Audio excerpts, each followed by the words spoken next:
So, yan guys, mali tayo ha. In front. Dito pala ay kung easy lang talaga. So,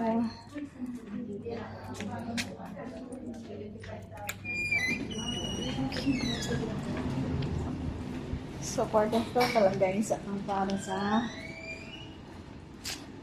fourth floor ang para sa passport. So, dito pala sa 29th floor ay para po sa easy lang.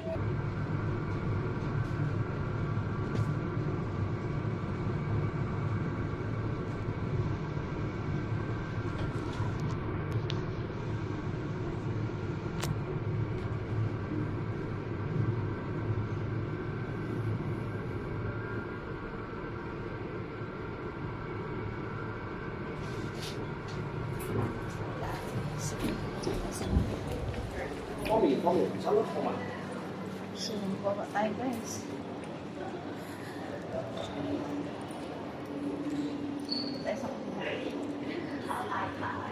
Fourth floor pala po ang para sa passport. So, the top is work 5 days in office for a while already. Yeah, so he was saying that he insists on work from home means you're not suited because the client was kind of implying that if the staff or rather the interview candidate say that don't work from home, then they might not like the job. Then you say that means you're not suited to the club's like work ethos. Yeah. That's very good. Like, I mean, they're very sure, like, they're clear. You know. Consulate.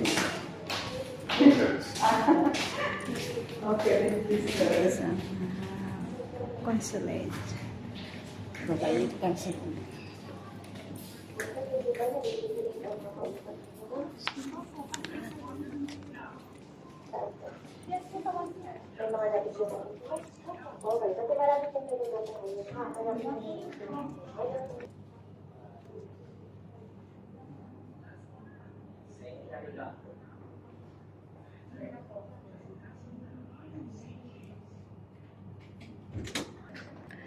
So ayan guys, nandito tayo ngayon sa Philippine Consulate.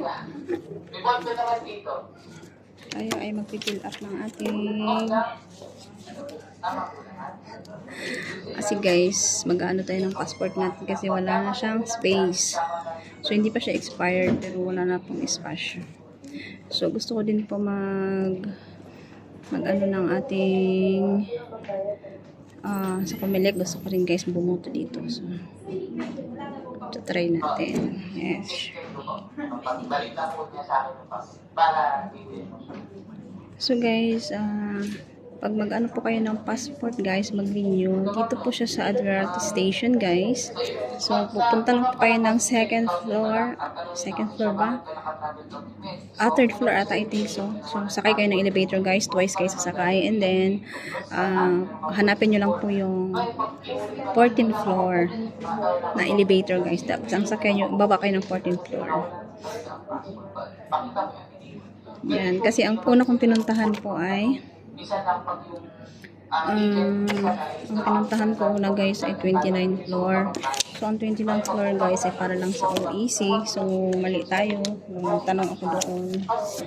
Ang ano pala para sa passport, ang renewal ay ano po? Sa ano pala guys? Sa 14th floor pala. So ayan, magpipill up muna tayo. Ayan.